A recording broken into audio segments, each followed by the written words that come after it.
জন্মহার বাড়াতে সন্তান নেয়ার জন্য দম্পতিদের নানা সুযোগ সুবিধা দিচ্ছে চীন। কাঙ্ক্ষিত সাফল্য না আসায় এবার বিশ্ববিদ্যালয়গুলোতে বিয়ে ও ভালোবাসা কোর্স চালু করছে দেশটির সরকার। এতে বিয়ে ও সন্তান গ্রহণে উৎসাহিত করা হবে। চীনে দ্রুত হারে বাড়ছে বয়স্কদের সংখ্যা, আবার জন্মহার নেমে এসেছে সবচেয়ে নিচে। 2023 সালে টানা দ্বিতীয় বছরের মতো জনসংখ্যা হ্রাস পেয়েছে দেশটিতে।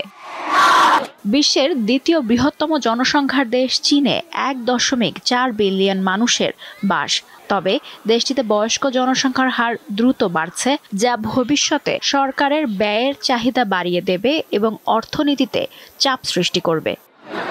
তাই বিবাহ, প্রেম, উর্বরতা ও পরিবার নিয়ে ইতিবাচক দৃষ্টিভঙ্গির ওপর জোর দিতে নতুন উদ্যোগ নিয়েছে দেশটি। এখন থেকে শিক্ষার্থীদের বিয়ে ও ভালোবাসার কোর্স করাবে তারা। এছাড়া তরুণ দম্পতিদের সন্তান নিতে আগ্রহী করে তুলতে নানা সুযোগ সুবিধা দিচ্ছে বেইজিং।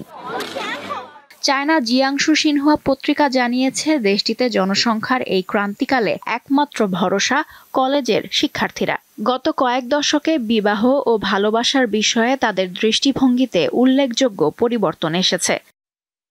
কর্তৃপক্ষ বলছে, এই কোর্স সঠিক বয়সে সন্তান জন্মদান ও বিবাহ করার প্রতি সম্মানজনক দৃষ্টিভঙ্গি তৈরিতে সাহায্য করবে। কোর্সগুলো তাদের বিবাহ ও ভালোবাসাকে সঠিকভাবে বুঝতে এবং এই সম্পর্ক চালিয়ে যেতে সাহায্য করবে।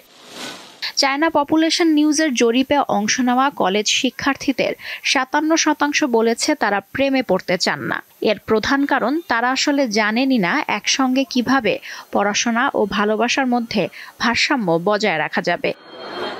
যদিও জনসংখ্যাবিদরা বলছেন, এই পদক্ষেপগুলো তরুণ চীনাদের খুব কমই আকৃষ্ট করতে পারবে।